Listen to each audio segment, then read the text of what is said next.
Assalamualaikum warahmatullahi wabarakatuh. Hai semua, apa kabar? Semoga kalian semua yang menonton video ini dalam keadaan sehat walafiat. Sebelumnya, perkenalkan nama saya Indah Permalasari, NIM 2120201097. Pada video ini saya akan membahas mengenai materi ilmu pengetahuan sosial di sekolah dasar atau madrasah ibtidaiyah. Sebelum masuk ke materi, apa yang kalian ketahui mengenai ilmu pengetahuan sosial? Ilmu pengetahuan sosial adalah penyederhanaan atau adaptasi dari ilmu-ilmu sosial dan humaniora serta kegiatan dasar manusia yang diorganisasikan dan disajikan secara ilmiah atau psikologis untuk tujuan pendidikan. Tujuan ilmu pengetahuan sosial di sekolah dasar untuk mengembangkan potensi-potensi peserta didik atau siswa agar peka terhadap masalah sosial yang terjadi di masyarakat supaya memiliki sikap positif dan terampil mengatasi masalah yang terjadi. Adapun materi ilmu pengetahuan sosial yang akan dibahas di kelas 4 SD yaitu sebagai berikut. Bab 1 itu membahas mengenai peta dan komponen peta. Peta adalah permukaan bumi yang dibuat dengan skala.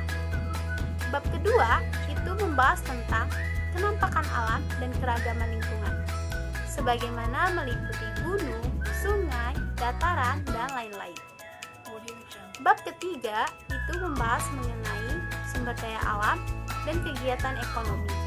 Bab ini membahas tentang sumber daya alam yang terdiri atas hewan, tumbuhan, hutan, air, tanah, udara, matahari, dan lain-lain. Bab keempat itu membahas mengenai suku bangsa dan budaya. Bab ini membahas tentang Bhinneka Tunggal Ika serta pentingnya persatuan. Bab kelima itu membahas tentang peninggalan sejarah seperti bangunan, tulisan, karya sastra, asal-usul tempat, dan lain-lain. Bab keenam itu membahas tentang kepahlawanan dan patriotisme. Bab ini membahas tentang pentingnya memiliki sifat patriotisme dan rela berkorban dalam kehidupan sehari-hari. Bab ketujuh itu membahas tentang aktivitas ekonomi seperti aktivitas produksi, distribusi, dan konsumsi. Bab kedelapan itu membahas tentang koperasi seperti kegiatan koperasi di lingkungan sekitar. Bab ke-9 itu membahas mengenai teknologi seperti produksi, komunikasi, dan transportasi. Bab ke-10 itu membahas mengenai permasalahan sosial di daerah.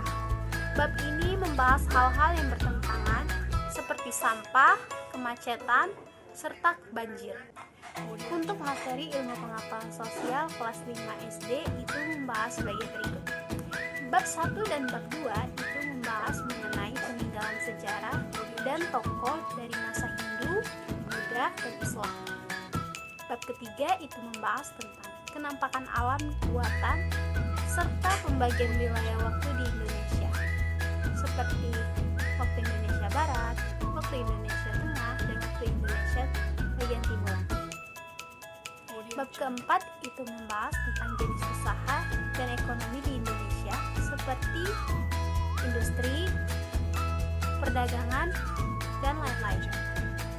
Bab kelima itu membahas tentang persiapan kemerdekaan Indonesia. Bab ini membahas tentang memperjuangkan peran-peran Republik Indonesia serta pembentukan BPUPKI dan PPKI. Bab ketujuh itu membahas tentang proklamasi kemerdekaan.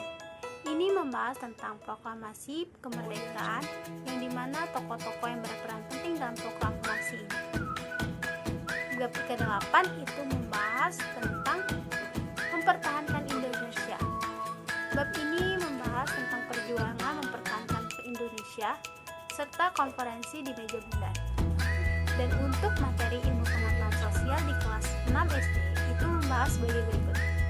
Bab 1 itu membahas tentang perkembangan sistem administrasi wilayah di Indonesia. Hal ini membahas tentang wilayah di Provinsi Indonesia dan perubahan wilayah di Laut Tentroliang Indonesia. Bab kedua itu membahas terbentuknya ASEAN. Di sini membahas tentang sejarah terbentuknya ASEAN, nama, dan letak negara tetangga, dan lain-lain. Bab ketiga itu membahas tentang alam dan keadaan sosial di benua-benua dunia, di mana itu membahas tentang perkembangan di negara maju. Bab keempat itu membahas tentang gejala alam di Indonesia dan negara tetangga seperti gempa bumi, tsunami, tanah longsor, dan lain-lain. Dan bab yang terakhir itu membahas tentang Indonesia pada era globalisasi. Di sini membahas tentang dampak serta peranan penting di globalisasi. Itu saja yang dapat saya sampaikan. Saya mohon maaf apabila ada salah kata. Saya harap kalian yang menonton video ini dapat memahami apa yang saya sampaikan.